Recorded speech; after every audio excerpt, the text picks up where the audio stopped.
안녕하세요, 홍시입니다. 오늘은 2023 G90 마일드 하이브리드입니다.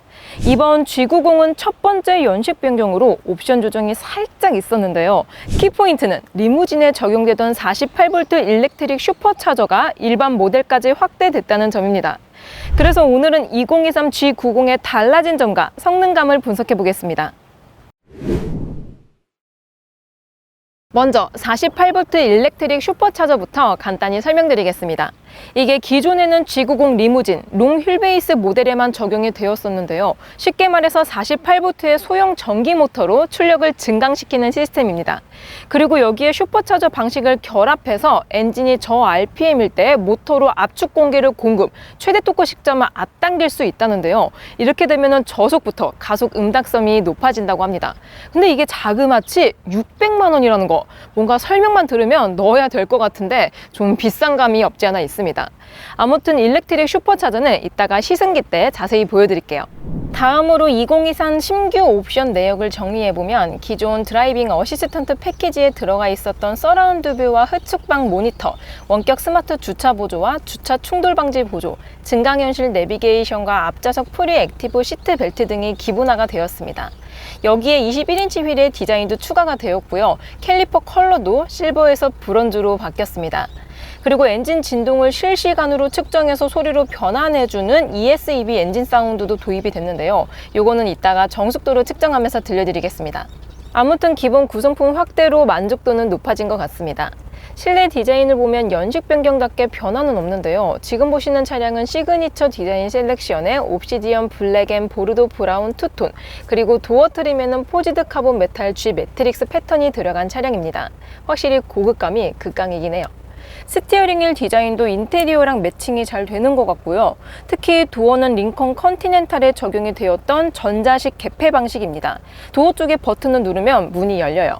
그리고 이번 변경 사항 중에서 이지 클로즈의 사용성 강화라는 게 있는데요. 요거는 제가 직접 써봤는데요. 이 인포테인먼트에서 도어가 열렸을 때 버튼 하나로 도어를 닫을 수가 있습니다.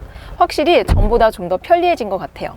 그리고 2열을 살펴보면 G90의 시트 구성은 기본 5인 퍼스트 클래스 VIP 시트를 선택하면 4인승이 됩니다.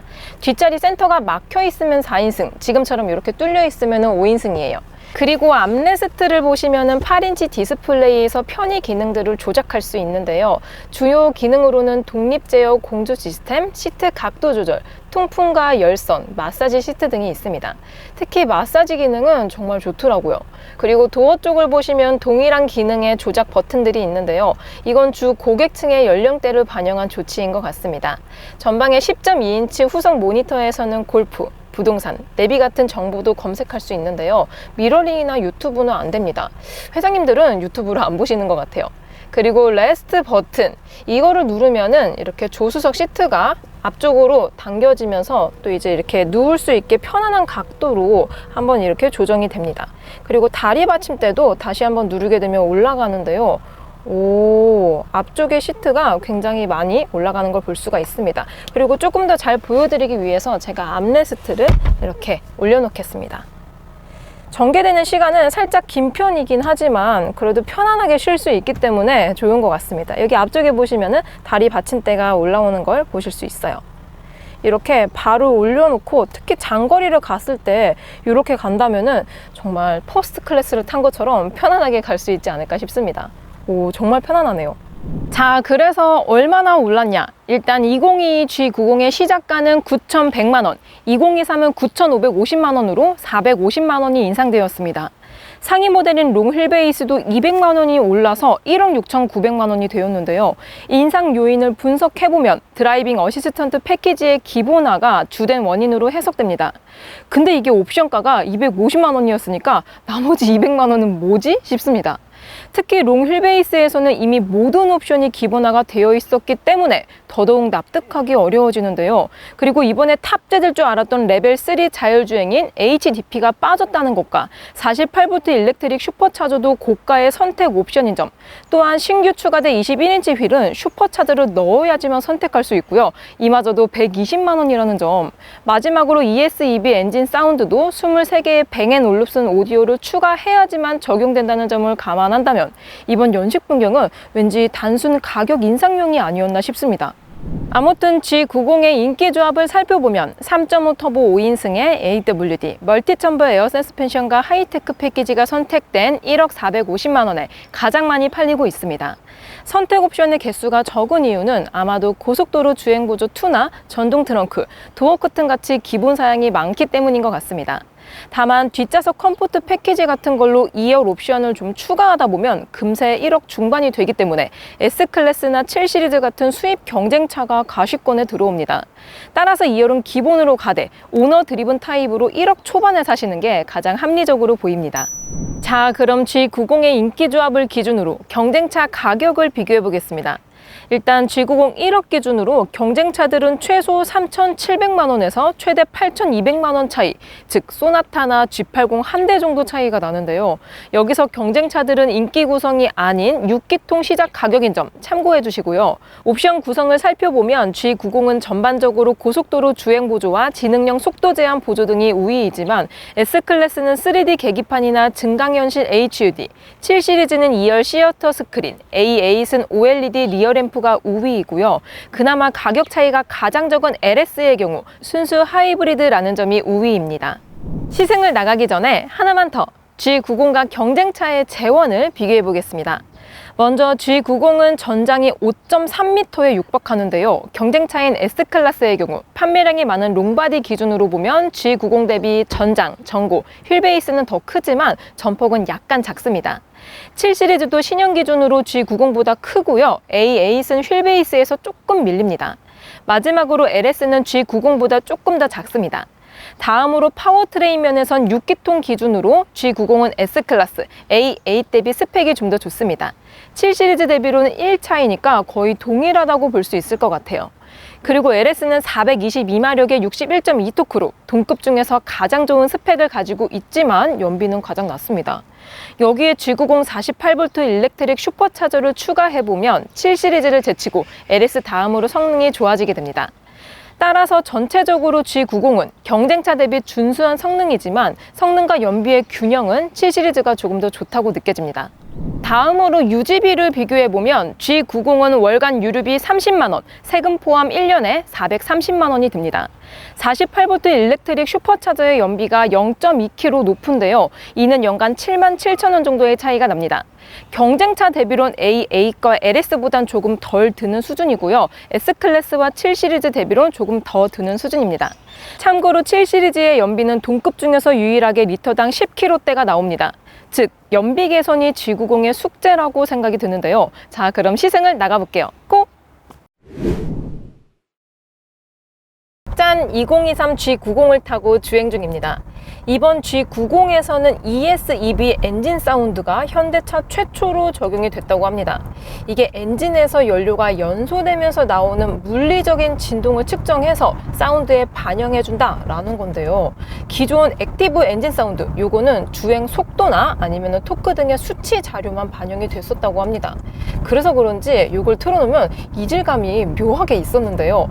현재 엔진 사운드를 강하게 해둔 상태이고요. 여기서 엑셀을 밟아보면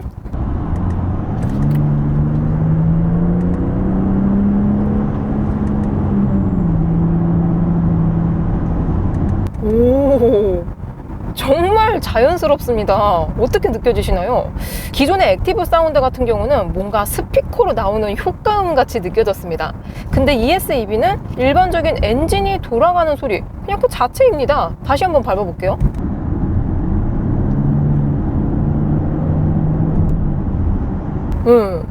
이거를 모르고 타면은 뭐 이게 있는지 없는지 모를 것 같습니다. 자, 다시 엔진 사운드를 끄고 밟아볼게요.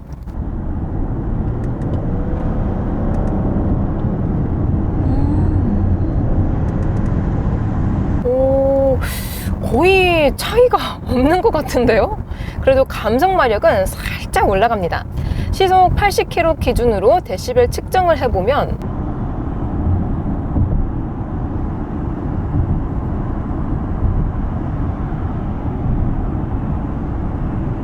이 정도가 나옵니다. 플래그십이기 때문에 이러한 사운드 시스템이 없어도 기본적으로 정숙도가 좋기는 하지만 확실히 ES-EV를 켜두면 뭔가 마음이 좀 더 편안해지는 것 같습니다. 이번에는 가속감입니다. 이번 2023 G90에서는 48V 일렉트릭 슈퍼차저 도입이 가장 큰 변화라고 생각되는데요. 일단 밟아보고 느껴보도록 해보겠습니다. 자, 그럼 스포츠 모드로 바꾸고 저속에서 고속으로 브락셀! 야! 오! 첫 가속은 굉장히 부드러운데요. 오! 야! 진짜 쏜살같이 나가줍니다. 야, 방금 변속이 됐는데요. 변속도 정말 부드럽고요. 5000rpm 정도에서 이 6기통의 파워가 제대로 느껴지고 있는 것 같습니다. 야, 그리고 또 전고가 살짝 낮아진 기분인데요. 자세도 안정적이고요. 고속 직진성 또한 좋습니다. 체감 속도도 거의 안 느껴지는 수준이에요. 제네시스 G90은 5800rpm에서 380마력, 1300부터 4500rpm에서 54토크의 힘을 발휘합니다. 여기서 48V 일렉트릭 슈퍼차저가 도입이 된 경우 35마력이 늘어나서 415마력에 56토크가 되는데요. 이렇게 엑셀링 할 때는 모터 개입이 거의 없기는 합니다. 근데 다시 한번 이렇게 밟아보면 이렇게 속도가 붙은 상태에서 탄력 주행을 하다가 다시 엑셀링 될 때 아주 잠깐 이 RPM 게이지가 고정이 되면서 전기 모터가 출력을 살짝 보조를 해줍니다. 그래서 그런지 이 48V 시스템이 없는 모델보다 조금 더 부드러운 가속감을 가지고 있습니다. 피드백도 좀 더 빨라요. 다시 한번 밟아봐도 와, 이렇게 시간텀 없이 즉각 피드백이 바로바로 느껴집니다. 오, 정말 잘 달리고 잘 나가요. 근데 이 모터가 개입이 되는 거는 지금처럼 스포츠 모드보다는 컴포트 모드에서 조금 더 적극적이었던 것 같습니다. 짠! 이번에는 2열입니다. 현재 시승 중인 차량은 멀티챔버 에어 서스펜션이 적용이 되어 있는 모델입니다. 그래서 승차감이 좀 더 좋지 않을까 예상이 되는데요. 방지턱을 넘어보면서 승차감을 느껴보도록 해보겠습니다. 시속 30km로 방지턱을 넘어보면 와, 정말 구름 위에 있는 듯 정말 푹신하고 충격 감쇄를 정말 잘해주는 편에 속합니다. 앞쪽에 있는 카메라로 전방 상황을 확인한 다음 이 에어서스를 이용해서 전고를 조금 올려주는데요. 그래서 그런지 이렇게 큰 요철 구간에서 이런 충격이 거의 느껴지지 않습니다. 한 번 더요. 네, 방지턱이 있다는 거는 느껴지긴 하지만 이렇게 덜컥하고 내려왔을 때 탑승자에게 전해지는 충격은 다른 차량에 비해서 좀 덜하고 기본적으로 편안한 편에 속합니다. 연식 변경 이전과 비교했을 경우에 크게 달라지진 않았어요. 자, 이렇게 2023 G90을 시승해 보았습니다. G90의 에어백은 앞좌석 센터 사이드 포함 총 10개이고요. 충돌 테스트는 미국 IIHS 기준 2023 탑 세이프티 픽 플러스를 받았습니다. 리콜 사항으로는 통합 바디 제어 장치, 제어 로직 문제로 인한 스마트 트렁크 및 아웃사이드 미러 폴딩 작동 불량 가능성과 트렁크 레치 커버 불량에 따른 국내 무상 수리와 안전벨트 프리텐셔너 작동 시 금속 파편 발생 가능성에 따른 미국 리콜이 있었습니다. 자, 마지막으로 홍 씨의 총평. 2023 G90 어떠냐? 일단 개인 소비자에 있어서 이번 연식 변경은 아쉬움이 많이 남을 것 같습니다. 구성 대비 가격 인상 근거가 조금 부족했다라고 느껴지는데요. 다만 판매자 분석을 해보면 G90은 법인의 비율이 압도적으로 많습니다. 판매량 역시 작년 기준 G90이 1위였다는 점. 특히 이 수치는 수입 경쟁차의 판매량을 모두 합친 것보다 많습니다. 즉, F 세그먼트 특유의 소비 성향을 감안한다면 G90의 포지션과 이미지는 오히려 합리적인 건가 싶기도 합니다. 속된 말로 과시보단 겸손 면에서 G90이 이겼다라는 생각도 듭니다. 아무튼 오늘의 결론, 비싸고 큰 차는 좋습니다.